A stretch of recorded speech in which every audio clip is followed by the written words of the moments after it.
My name is Emily. I'm in my late 30s, and for most of my adult life, I've been known as the steady one. The woman who keeps things running.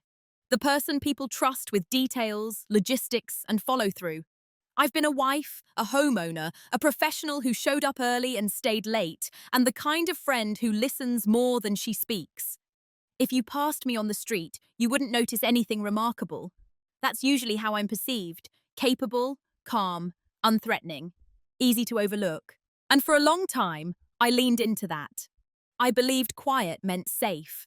I believed consistency would protect me. I believed that if you didn't make noise, you wouldn't invite harm. This story isn't about revenge. It isn't about outsmarting someone in a dramatic showdown.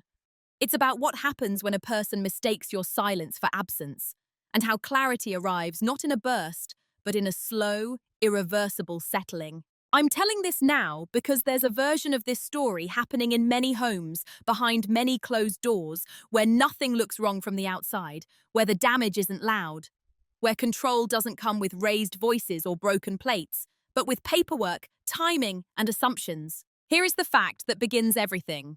My husband withdrew all the money from our joint account 48 hours before filing for divorce.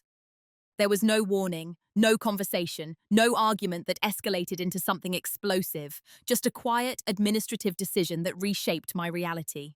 By the time I logged in, $62,000 was already gone. If you're expecting this to turn into a story about rage or public humiliation, it won't. There are no villains twirling mustaches here. No sudden strokes of luck. What unfolds instead is a record of observation, of noticing patterns that had been there for years, of understanding roles I had been assigned without my consent, and of choosing restraint when reaction would have cost me everything. This story moves slowly, because that's how real power shifts often happen. It moves through moments that seemed insignificant at the time. A comment dismissed, a decision made without me, a silence that felt easier than resistance. And then, one day, silence stopped being passive and became intentional. I want to be clear about something up front.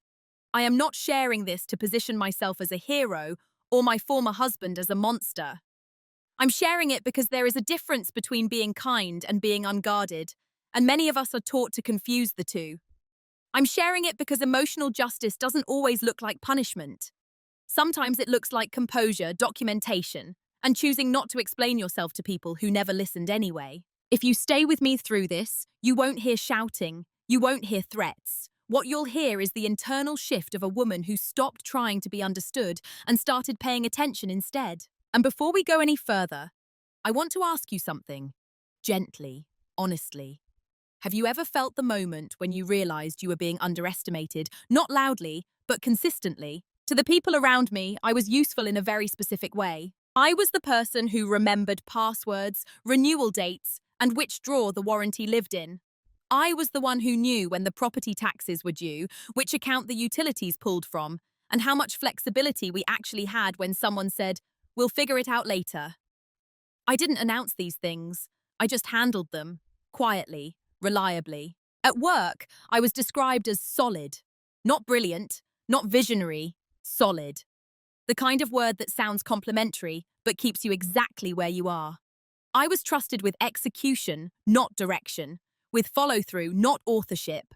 When something went wrong, people looked to me to fix it. When something went right, it belonged to the room. At home, the role was similar, just more intimate. I was the organizer of our lives, the calendar keeper, the person who noticed when the insurance premium quietly increased or when a subscription was renewed, but no one remembered signing up for it. My husband liked to say he handled the big picture. I handled the details. At the time, that division sounded reasonable, even fair. What I didn't realize then was how often details included responsibility without authority. In social settings, I was easy to underestimate. I don't dominate conversations. I don't interrupt. I ask questions instead of making declarations. People often assumed my quiet meant agreement, or at least indifference. I was the woman nodding politely while decisions were made around me. The one who would later make those decisions work. There was no cruelty in this, at least not overtly. No insults, no shouting, just a steady, unexamined assumption that I would adapt. And I did. If a plan changed at the last minute, I adjusted my schedule. If money moved between accounts, I trusted it had been discussed, or would be. If my husband made a decision without looping me in, I told myself it wasn't worth the friction to question it. We were a team, after all. Teams didn't nitpick every move. Looking back, I can see how often I minimized my own awareness, how often I translated discomfort into patience. I told myself I was choosing peace, when really I was choosing invisibility. Friends saw me as the grounded one, the stable marriage, the woman who had it together. When others vented about chaos in their relationships, they'd gesture toward me like proof that maturity solved everything. I smiled when they did that. I let the compliment land, even though it felt incomplete, because what they didn't see was how rarely I was asked what I wanted. Decisions about vacations, savings goals, and even long-term plans were usually presented to me already shaped. Not forced, just framed. I was thinking we'd do this. It makes the most sense if we go that route. I nodded. I asked practical questions. I made it work. There is a particular kind of invisibility that comes from being competent. When you don't complain, people assume you don't notice. When you manage complexity well, they assume it costs you nothing. When you stay calm, they assume you aren't affected. I was affected, I just didn't announce it. At the time, I believed this made me strong. I believed restraint was maturity. I believed that being low maintenance meant being valued. I didn't need to be at the center. I didn't need credit. I just needed things to be stable. What I didn't understand yet was that stability, when only one person is maintaining it, is fragile. I was seen as dependable, adaptable, and reasonable. I was not seen as someone whose absence would create disruption. And because of that, I was not seen as someone whose consent was required for every move.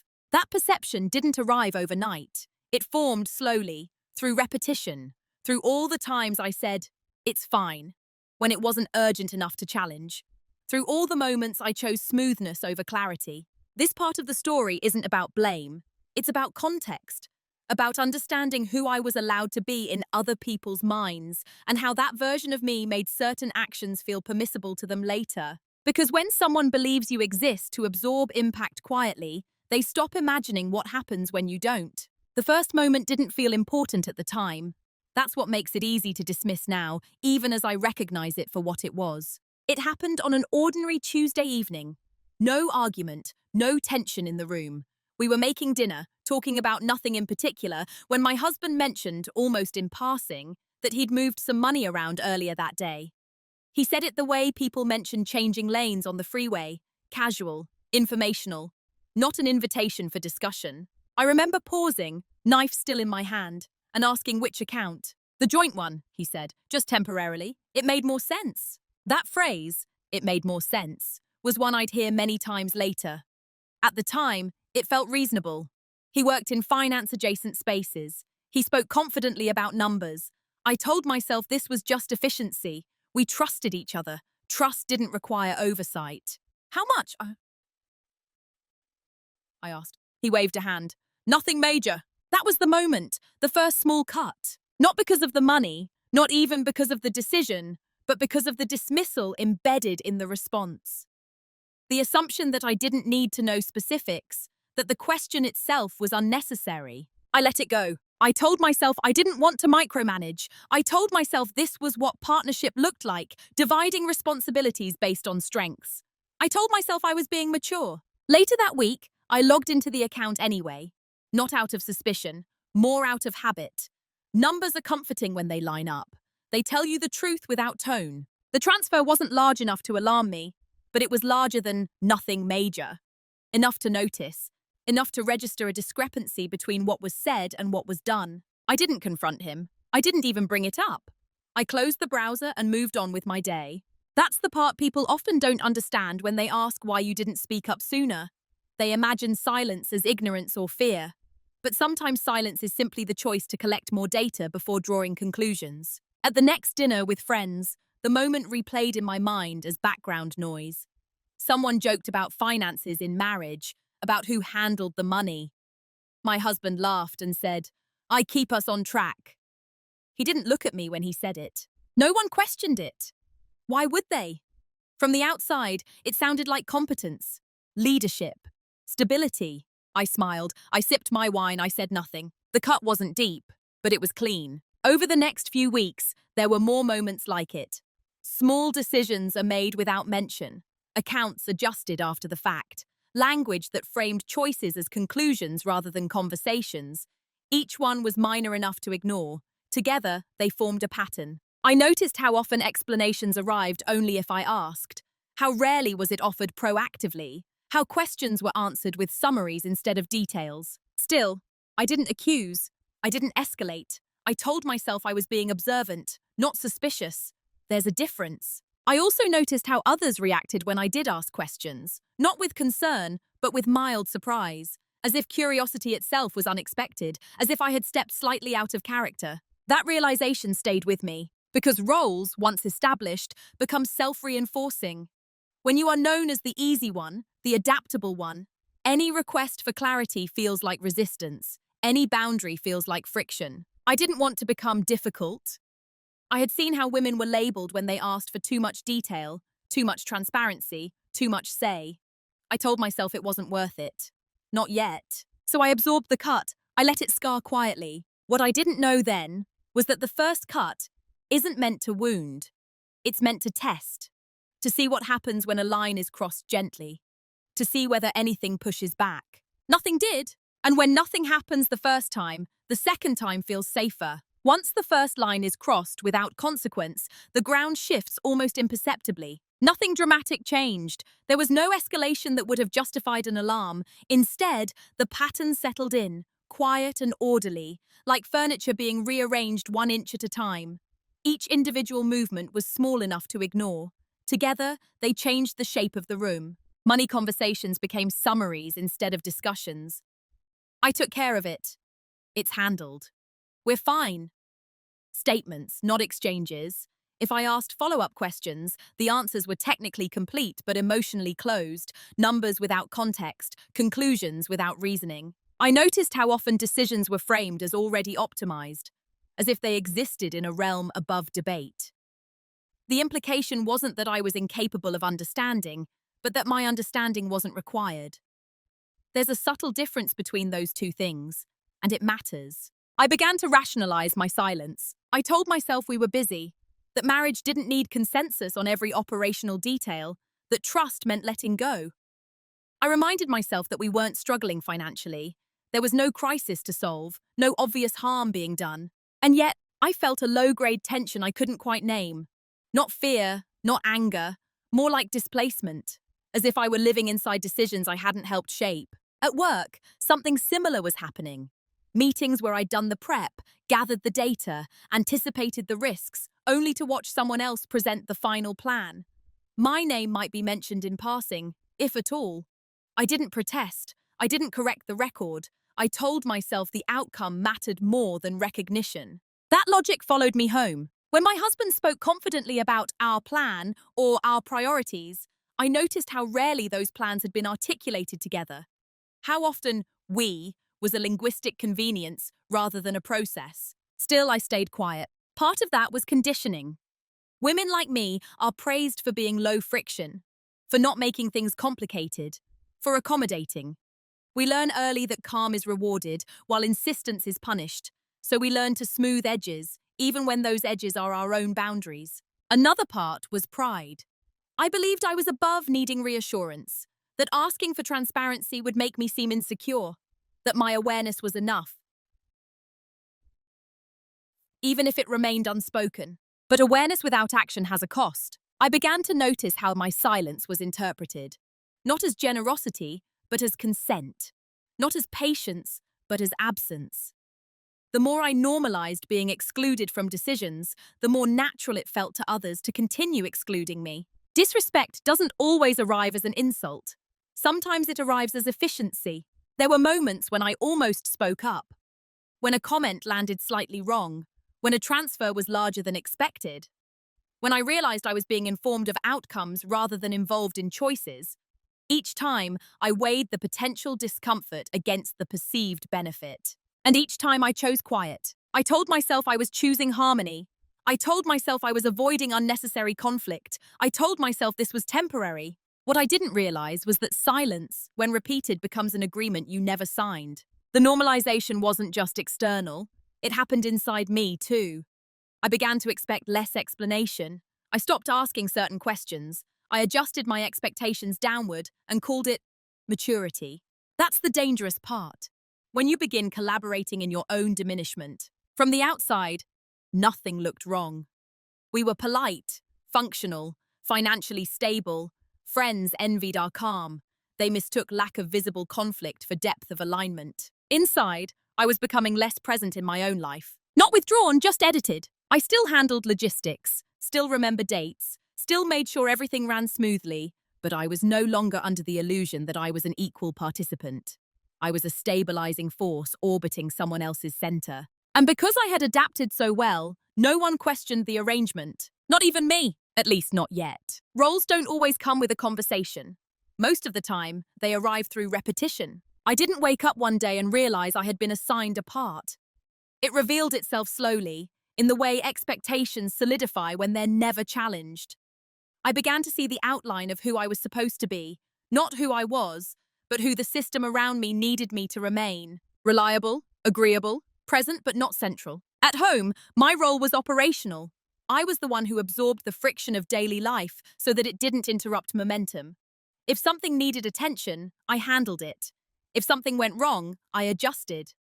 The emotional labor of smoothing transitions, anticipating needs, and preventing disruption quietly defaulted to me. My husband rarely questioned this arrangement. Why would he? It worked. Things functioned. There were no crises, no blow-ups. From his perspective, stability was proof of success. From mine, it was evidence of containment. I noticed how often my contributions were framed as support rather than leadership. How phrases like, "You're so good at handling things," replaced, "What do you think we should do?" Compliments that sounded appreciative, but subtly limited the scope of my influence. At work, the same dynamic followed me. I was the dependable executor, the person managers leaned on when something needed to be delivered cleanly and on time. I wasn't seen as a risk taker or a visionary. I was seen as safe. Safe people are rarely consulted when power is being redistributed. The role came with unspoken rules. I wasn't expected to challenge decisions publicly. I wasn't expected to ask for authority commensurate with my responsibility. I wasn't expected to disrupt the flow by insisting on inclusion. And I complied, mostly because I had been rewarded for it my entire life. What's difficult to explain is how comfortable that role can feel. At first, there's a quiet satisfaction in being the one others rely on, in being competent enough that things don't fall apart, in knowing that without you, there would be chaos. But that satisfaction has a shadow side. When your value is tied to how seamlessly you absorb stress, people stop noticing the cost. I realized this one evening when a friend casually said, "You're just so low maintenance. You don't really need much, do you?" She meant it as praise. I smiled and agreed. Later, alone, the sentence echoed uncomfortably. Not because it was untrue, but because of what it erased. Low maintenance often means high self-suppression. It means needs that have been trimmed down to fit available space. The role I had been assigned didn't include visibility. It didn't include veto power. It didn't include being consulted before irreversible decisions. It assumed I would adapt, as I always had. And because I had adapted so well, the role hardened. This wasn't something anyone sat down and decided. There was no malice in it. It was the natural outcome of patterns left unexamined, of silence interpreted as satisfaction, of competence mistaken for consent. I began to see how the role protected everyone else from discomfort. As long as I stayed within it, no one had to question their assumptions. No one had to slow down. No one had to explain themselves, including me. But something had changed internally. Not in a dramatic way, more like a pressure building quietly behind a wall. I started noticing the emotional labor I performed without acknowledgement, the decisions I executed without authorship, the trust I extended without reciprocity. I didn't confront anyone. I didn't announce a boundary. I simply became aware. And awareness, once it arrives, doesn't leave quietly. The role was clear now. The question that followed, one I hadn't yet answered, was whether I would continue to perform it. The shift didn't happen during an argument. There was no confrontation, no raised voices, no moment that would make sense in a dramatic retelling. It happened on a morning that looked exactly like every other morning. I was sitting at the kitchen table with my coffee, laptop open, scanning through our accounts the way I always did. Casually, routinely, without suspicion. Numbers can tell you a lot when you stop skimming them and start reading. That morning, something felt slightly off. Not wrong, just misaligned. A transfer I didn't recognize. Not alarming in size, but unfamiliar in pattern. I traced it back, followed the trail through 2 accounts, and realized I hadn't been told about any of it. Not before, not after. I sat there longer than necessary, not because I was confused, but because I was listening to myself. There was no spike of anger, no panic. What I felt instead was a kind of internal quiet, an absence of the usual reflex to rationalize. I didn't rush to explain it away. I didn't minimize it. I didn't tell myself it was fine. I simply noticed. For the first time, I allowed the thought to finish itself. This isn't a partnership. That sentence landed without drama. It didn't accuse. It didn't demand action. It just existed, fully formed, undeniable. I closed the laptop and went about my day, made calls, answered emails, attended meetings. On the surface, nothing had changed. Inside, everything had. The shift wasn't about money, it was about consent. About the realization that decisions affecting my stability were being made without my participation, and that this had been happening long enough to feel normal to everyone except me. I thought about all the times I had chosen not to ask questions, all the moments I had interpreted dismissal as efficiency, all the ways I had collaborated in my own exclusion because it seemed easier than disruption. And I understood, finally, that silence hadn't protected me. It had positioned me. That night, my husband mentioned another logistical change in passing. Same tone, same casual certainty. Normally, I would have nodded, asked a clarifying question, and adjusted. This time I said nothing at all. Not out of fear, not out of resignation, out of choice. I didn't confront him. I didn't correct him. I didn't reveal what I had noticed. I simply let the information pass through me without reaction. That was new. I realized then that I didn't need to announce a change for it to be real. I didn't need permission to observe differently. The shift had already occurred internally, and it didn't require validation. I began to see how often I had been managing other people's comfort at the expense of my own clarity. How often I had stepped in to smooth things over before discomfort even had a chance to surface. That morning at the table, I stopped doing that, at least inside myself. It was a small decision, invisible, but it marked the end of something. I didn't know yet what would come next. I wasn't planning an exit. I wasn't gathering evidence for a confrontation. I wasn't plotting anything. I was simply no longer asleep. That awareness didn't make me louder. It made me quieter, more precise, less reactive. I began to listen not just to what was said, but to what was consistently omitted. And I understood something else too. If someone is comfortable making unilateral decisions because they believe you won't push back, the moment you stop signaling compliance, even silently, the entire dynamic is already changing. They just don't know it yet. After the shift, my silence felt different. Before, it had been automatic, a reflex shaped by years of accommodation. Now it was deliberate, measured. I wasn't withholding to provoke a reaction. I wasn't testing anyone. I was observing without interference. This kind of silence is easy to misunderstand from the outside. It looks passive. It looks compliant. It looks like nothing has changed. In reality, it's when attention sharpens. I stopped filling gaps in conversations. Stopped offering reassurance where none was requested. Stopped translating my own needs into something more convenient for others. I listened carefully to tone, timing, and assumptions. And almost immediately, I saw how my previous engagement had been doing invisible work. When I no longer asked follow-up questions, information thinned out. When I didn't nod along, explanations became shorter, more conclusive, not more transparent, just more final. Others mistook this as comfort, as trust. My husband, in particular, seemed relieved. Without my quiet checks and clarifications, his decisions moved faster. He didn't interpret my silence as scrutiny withdrawn. He interpreted it as confirmation. That told me everything I needed to know. I began documenting, not obsessively, not emotionally, dates, amounts, statements as they were phrased, patterns in timing. I didn't do this because I was planning something. I did it because clarity requires records, not memory. Emotion distorts recollection. Documentation doesn't. This was still not about confrontation. I wasn't looking for a gotcha moment. I wasn't preparing a speech. I was grounding myself in reality. At work, I practiced the same restraint. I spoke less in meetings, but when I did, it was precise. I let others talk themselves into positions they hadn't fully examined.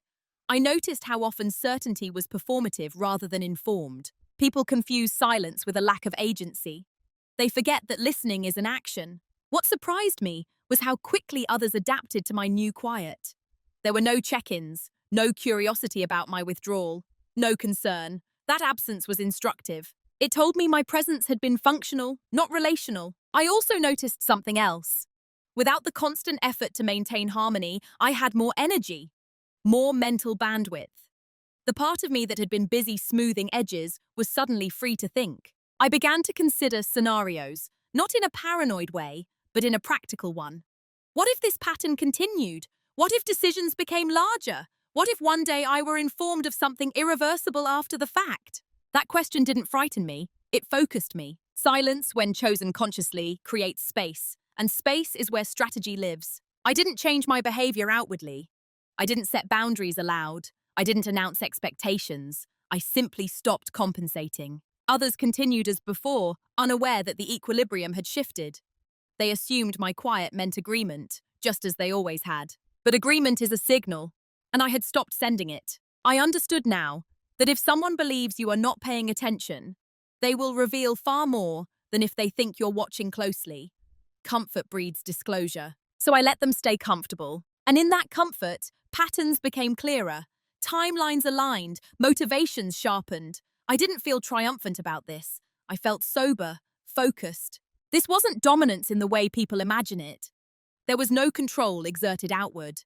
No leverage applied. It was internal alignment, the decision to stop leaking awareness for the sake of ease. Silence had become a tool, not a habit. And with that tool, I could finally see the structure I was standing inside. What they never noticed was how much information moves when you stop interrupting it. Once I stopped cushioning conversations, people filled the space themselves. They explained more than they intended to. They revealed priorities through timing rather than words. They exposed assumptions simply by acting on them. Preparation didn't begin with action. It began with attention. I noticed that financial decisions were increasingly clustered around specific days, right after bonuses, before weekends, near reporting deadlines.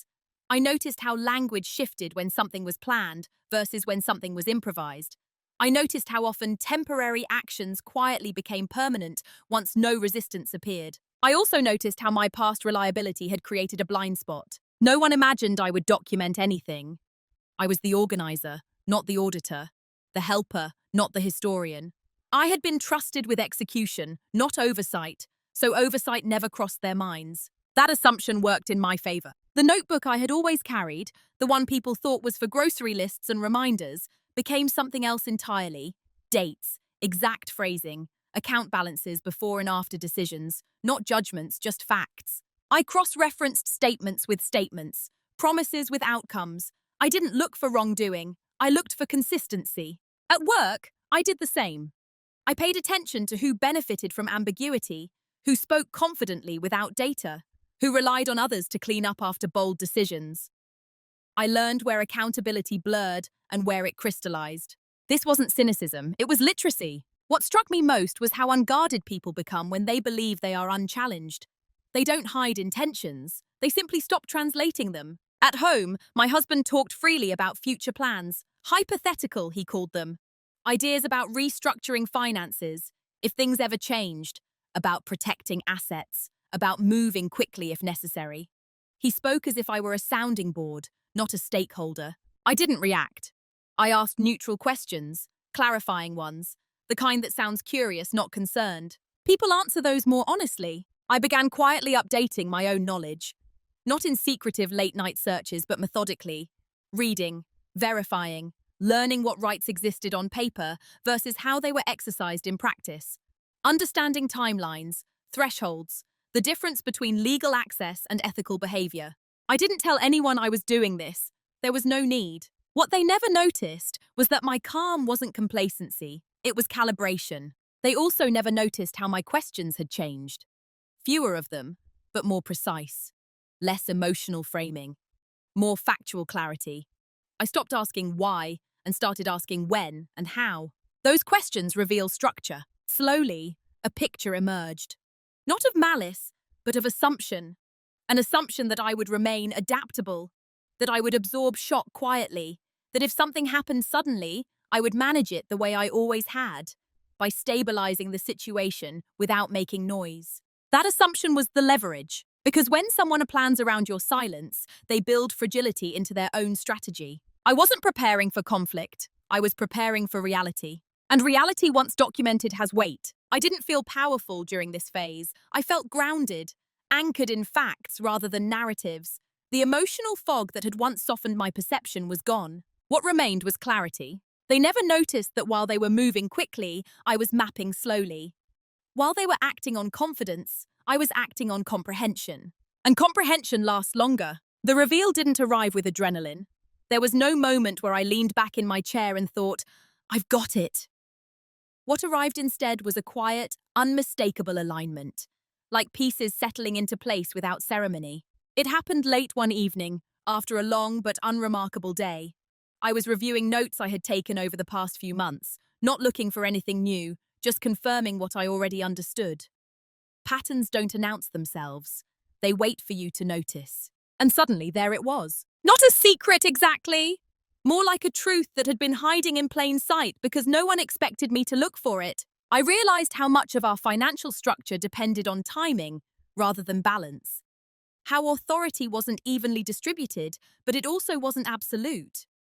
How access had been mistaken for ownership, and how that misunderstanding cut both ways. I saw how certain decisions, if made quickly and quietly, could feel decisive, but only if no one else was prepared. Only if the other person remained reactive. And I was no longer reactive. The clarity didn't make me smile. It didn't make me feel triumphant. It made me still. Because with understanding comes responsibility. Once you see the full shape of something, you can't unsee it. You can't pretend ignorance. You can't act surprised when events unfold according to design. I understood, in that moment, that what I had been experiencing wasn't chaos. It was a system, and systems can be read. The most unsettling part wasn't what I learned about my husband's thinking. It was what I learned about my own position within it. How my predictability had been factored in. How my history of adaptation had been quietly relied upon. There was no malice in the realization, just inevitability. I closed the notebook and sat there for a long time, not planning, not rehearsing, just letting the knowledge settle, letting it change how I saw the past few years, not as a series of isolated moments, but as a progression. This wasn't a reveal I would ever share aloud. There was no benefit in announcing it. Power that needs to be declared is already leaking. Instead, I adjusted internally. I stopped thinking in terms of fairness and started thinking in terms of structure. I stopped asking what someone should do and focused on what they were likely to do next. And I accepted something else too. Whatever came, it would not be resolved through conversation alone. The dynamic had moved beyond that. There was a strange calm in this acceptance. Not resignation, readiness. I didn't change my behavior. I didn't tip my hand. I simply carried the knowledge with me, the way you carry an important document, carefully, quietly, knowing when it might be needed. The reveal wasn't empowering in the way movies depict it. It didn't make me feel superior. It made me precise. And precision changes everything. Clarity forces a choice. Once you understand the structure you're standing inside, there's a moment where neutrality is no longer possible. Not because you're required to act immediately, but because inaction itself becomes a decision, with consequences you can now see clearly. I reached that point quietly. There were several paths available to me. I could confront him, lay out what I had noticed, demand transparency, insist on renegotiation. That path promised emotional release, maybe even temporary change. It also depended entirely on his willingness to listen and adjust. I understood by then how unlikely that was. I could do nothing. Continue adapting. Continue absorbing. That path was familiar, even comfortable in its predictability. But now that I saw the end of it, I knew exactly what it would cost me. Or I could prepare, not in opposition, not in secrecy for secrecy's sake, but in alignment with reality. I could accept that the dynamic was already unstable and choose to meet it with structure instead of reaction. That was the irreversible option. Preparation changes how time works. Once you begin, you're no longer waiting for something to happen. You're participating in the outcome, even if no one else can see it yet. I didn't rush. Rushed decisions leave fingerprints. I moved at the pace of verification, not urgency. I checked assumptions. I confirmed what was legally shared, what was procedurally accessible, and what depended on trust rather than policy. I also checked myself. This wasn't about punishment. It wasn't about winning. It wasn't even about being right. It was about ensuring that when something happened, and I was now certain something would, I wouldn't be the only one scrambling to understand it after the fact. I thought about dignity, about what it would mean to handle disruption without spectacle, about protecting my future self from unnecessary chaos.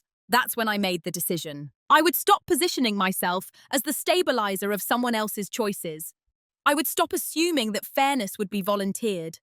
I would prepare quietly, thoroughly, and without emotional leakage. Once that decision was made, something else fell away.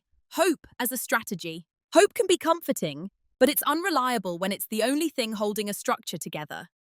I wasn't abandoning hope as a feeling, I was just removing it from the operational plan. From that point forward, every action I took had one guiding question. Does this reduce my exposure to surprise? If it did, I kept going. If it didn't, I let it go. There was no drama in this phase, no visible shift. To anyone watching, I was still the same, calm, reasonable, present. Internally, I had crossed a threshold, and once you cross it, there's no returning to the version of yourself who didn't know. Preparation doesn't announce itself, it hides in routines. From the outside, nothing changed. I still woke up at the same time, still went to work, still made dinner, answered messages, kept things running. The familiarity of my behavior was its own camouflage. Inside, I was moving with intention. I separated emotion from logistics. That was the first step. Feelings can coexist with planning, but they can't be allowed to steer it. I didn't suppress them. I just didn't let them dictate sequence or timing. I gathered documents quietly. Not everything at once, not in a way that would leave a trace. Copies of statements, records of shared obligations, proof of contributions that had always been assumed rather than documented. I stored them securely in places that didn't draw attention. I learned how systems respond to disruption. What happens first? What takes time? Where delays are strategic and where they are dangerous. I learned which processes are automatic and which depend on someone noticing quickly. That distinction matters. At home, my silence continued to be misread as trust. Decisions accelerated. Confidence grew. When people believe there is no resistance, they stop checking their footing. I didn't interrupt that. I adjusted my own exposure quietly. Not dramatically, just enough to ensure that if something happened suddenly, I wouldn't be starting from zero. I didn't make moves that required explanation. I made moves that required no comment at all. At work, I did something similar. I made myself less central to certain operations, not by withdrawing competence, but by redistributing it. I documented processes, shared access strategically, reduced single points of failure. People saw this as efficiency, as maturity, as a delegation. They didn't see it as insulation. What struck me most during this phase was how unobserved preparation is when it doesn't threaten anyone's comfort. Because I wasn't asking for anything, no one felt the need to ask me questions. That silence worked both ways. There were moments when I felt the weight of what I was doing. Not guilt, but gravity. Preparation isn't exciting. It's lonely. There's no applause for foresight, no reassurance that you're doing the right thing. You have to trust your own judgment. I reminded myself that I wasn't creating a problem. I was acknowledging one that already existed. And I kept going. Every step was legal, measured, boring even. That's how real stability is built, not with grand gestures, but with quiet redundancy. By the time everything was in place, nothing looked different on the surface. That was the point. Those who move loudly invite interference. Those who move quietly often arrive before anyone notices they've left. I wasn't disappearing, I was positioning, and still no one noticed. The consequences didn't arrive as a single event. They unfolded the way pressure changes in a room, subtle at first, then undeniable once you notice it. From my perspective, nothing dramatic happened. No alarms, no confrontations, just a series of small reactions to changes no one had realized were already in motion. It started with confusion. A question was asked twice instead of once. A pause where certainty used to live. I noticed my husband checking his phone more often, rereading messages, recalculating something that had once felt automatic. The confidence was still there, but it had lost its smoothness.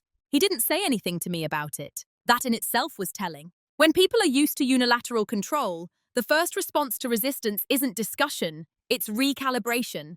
They assume something external has shifted, a delay, a glitch, bad timing.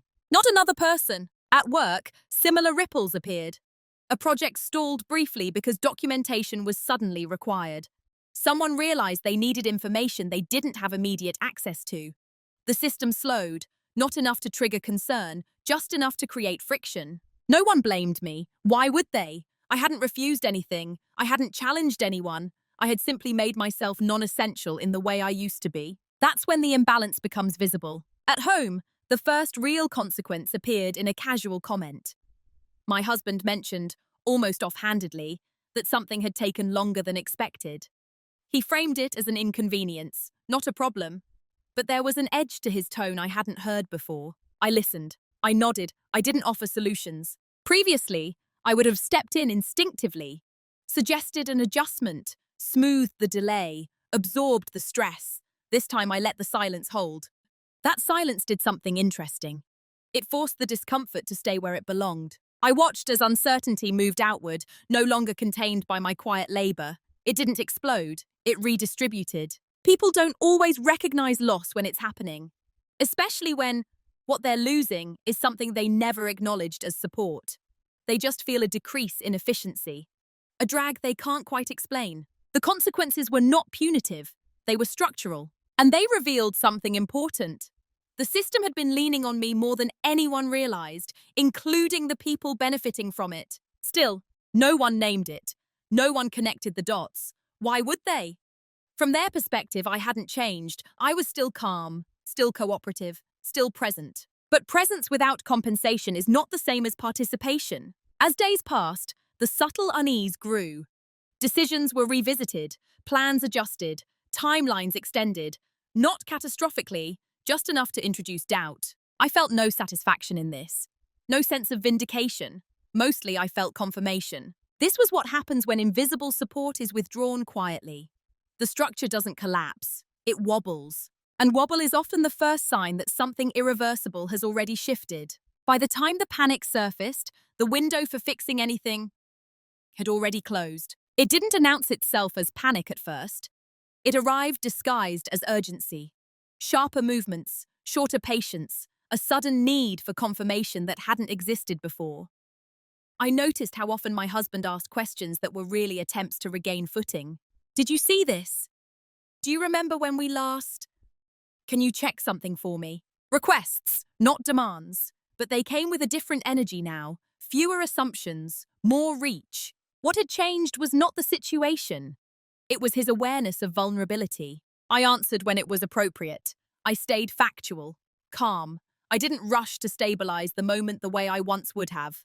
I let processes unfold at their natural pace, without my interference. That's when the confusion deepened. He began to circle conversations we had already had, to reference plans without naming them, to float hypotheticals that were really probes, checking whether I knew more than I was letting on. I didn't react. People often believe repair begins with conversation.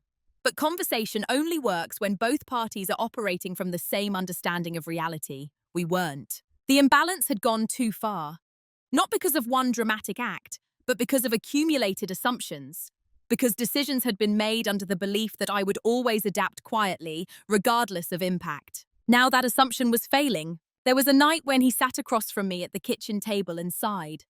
A long performative sigh, meant to invite reassurance. In the past, I would have filled that space, asked what was wrong, offered help. This time I waited. He looked at me, searching for something.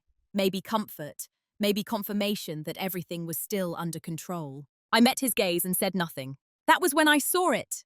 The flicker of realization that the system he relied on was no longer compensating for him. But realization doesn't undo momentum. By the time concern turns inward, structures have already responded to earlier conditions. Processes are underway. Timelines have advanced. Options have narrowed. Fixing something at that stage requires cooperation, transparency, and time. None of those were available anymore. Not because I withheld them, but because they had never been built into the dynamic to begin with.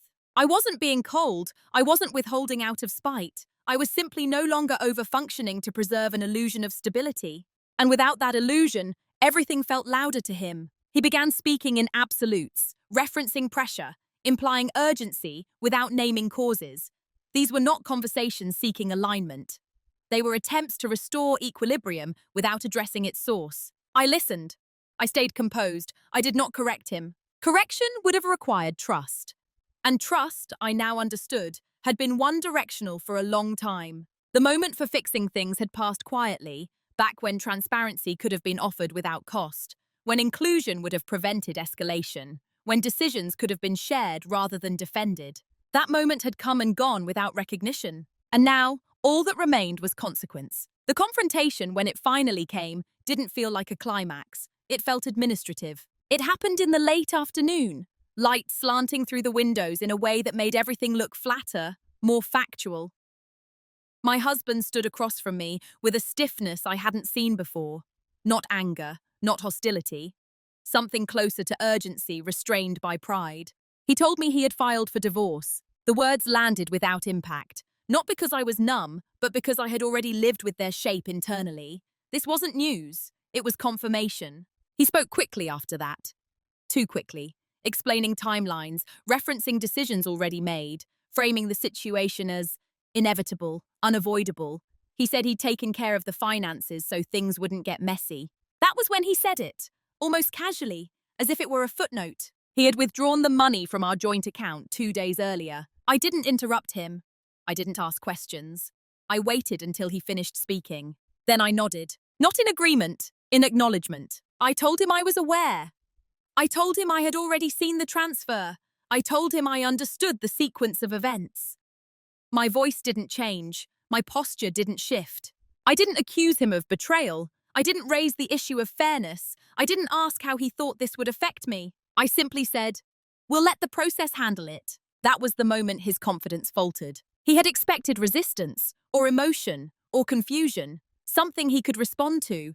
What he hadn't expected was composure without compliance. He asked if I was upset. I told him the truth. I said I was clear. Clarity unsettles people more than anger ever does. He tried to explain his reasoning, tried to frame the withdrawal as a precaution, not control, as efficiency, not exclusion. I listened without interrupting, without correcting details I knew were incomplete. When he finished, there was silence. Not the old silence, the accommodating one. This was different. It didn't invite reassurance. It didn't soften the space.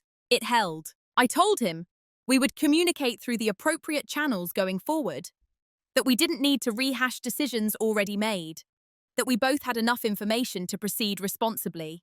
There was no raised voice, no tears, no final speech. Just boundaries, stated plainly. He looked at me for a long moment, as if trying to reconcile this version of me with the one he had built his assumptions around. I could see the recalculation happening in real time. It was too late for it to matter. I didn't feel triumphant walking away from that conversation. I felt settled. The confrontation hadn't been about asserting dominance. It had been about refusing to perform my old role one last time. And that refusal, quiet, calm, irreversible, was enough. After everything settled, after the paperwork, the conversations handled through neutral channels, the reorganization of a life that no longer needed to be negotiated, I noticed something unexpected. There was no emptiness. People often imagine that when a long relationship ends, especially one built on routine and restraint, what follows must be collapse. Grief, bitterness, a need to explain yourself to everyone who asks. That wasn't my experience. What followed was quiet. Not the anxious quiet of avoidance, but the grounded quiet of alignment. I no longer wake up scanning for other people's needs before checking in with my own. I no longer assume responsibility for outcomes I didn't design. Decisions are smaller now, but they are mine. That difference changes how the air feels in a room. I still move calmly through the world. I still listen more than I speak. Those traits were never weaknesses. They were simply misused by others and by me. The difference now is consent. I choose when to be flexible. I choose when to be accommodating. I choose when silence serves me and when it doesn't.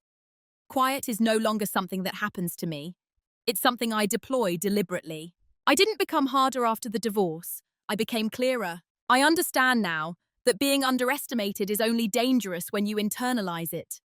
When you start believing that your calm disqualifies you from authority. When you mistake composure for passivity. I don't announce my boundaries loudly. I don't explain them repeatedly. I let structure do that work for me. There's no need to reframe the past as villainy to justify my present. My former husband wasn't evil. He was operating within a system that rewarded assumption and speed over inclusion and consent. I participated in that system longer than I should have. That's on me too. But accountability doesn't require self-punishment. It requires integration. I now recognize early signs I once ignored. Language that closes instead of invites. Decisions framed as conclusions rather than conversations. Praise that flatters while shrinking the scope. When I see those patterns, I don't react emotionally. I adjust the position. That's the quiet dominance people misunderstand. It's not control over others. It's self-governance. The refusal to outsource your stability to someone else's goodwill. My life is smaller now, but it's sturdier. Fewer assumptions, fewer invisible contracts, fewer moments where I realize too late that something important was decided without me. I'm not bitter, I'm not guarded, I'm attentive. And attention, when sustained, changes everything. There's a temptation, when telling stories like this, to frame them as warnings or victories, to turn lived experience into a lesson delivered with certainty. I don't want to do that, because the truth is quieter. What happened to me didn't begin with betrayal. It began with small omissions that felt too insignificant to name, with roles accepted because they were familiar, with silence mistaken for strength and strength mistaken for permission. If there is a moral here, it isn't to trust anyone or always protect yourself first. It's this: clarity is not unkind. Asking to be included is not a conflict. Wanting transparency does not make you difficult. Many of us, especially those taught to be steady, agreeable, low friction, are praised for how much we can absorb. We learn to manage discomfort without ever naming it. We learn to keep things running, even when the cost is our own visibility. That ability can look like maturity, it can look like love, it can even look like peace. But peace that depends on one person staying quiet is not peace, it's containment. What changed my life wasn't anger or confrontation. It was the moment I stopped confusing adaptation with consent. The moment I realized that being calm doesn't mean being absent from decisions that shape your future. When my husband withdrew the money from our joint account, when I logged in and saw that $62,000 was already gone, the act itself wasn't the most painful part. The painful part was recognizing how predictable that move had been, given the dynamic I had allowed to solidify. That recognition didn't make me feel ashamed, it made me responsible. Responsibility isn't about blame, it's about awareness. Once you see the pattern, you get to choose whether you stay inside it. Quiet dominance doesn't look like revenge. It looks like preparation. It looks like documentation instead of an accusation. It looks like choosing not to perform emotional labor for people who never learned to share authority. It also looks like forgiveness. Not the kind that erases memory, but the kind that releases you from needing to relive the lesson. I don't tell this story to say, this will happen to you. I tell it to say, pay attention sooner to your discomfort, to what's being decided without you, to how often your silence is interpreted as agreement. If any part of this resonated with you, if you've ever realized too late that you were carrying more than your share or that your calm was being used as cover, I'd like to hear from you. So here's my question for you, and I hope you'll answer it honestly in the comments. At what moment did you realize that being easy to work with or easy to live with was costing you something important? And what did you do next? Thank you for listening. Video của mình hôm nay đến đây là kết thúc. Nếu bạn thích video này, hãy cho mình xin một lượt like và một lượt đăng ký kênh. Hẹn gặp lại các bạn ở trong những video tiếp theo. Bye bye.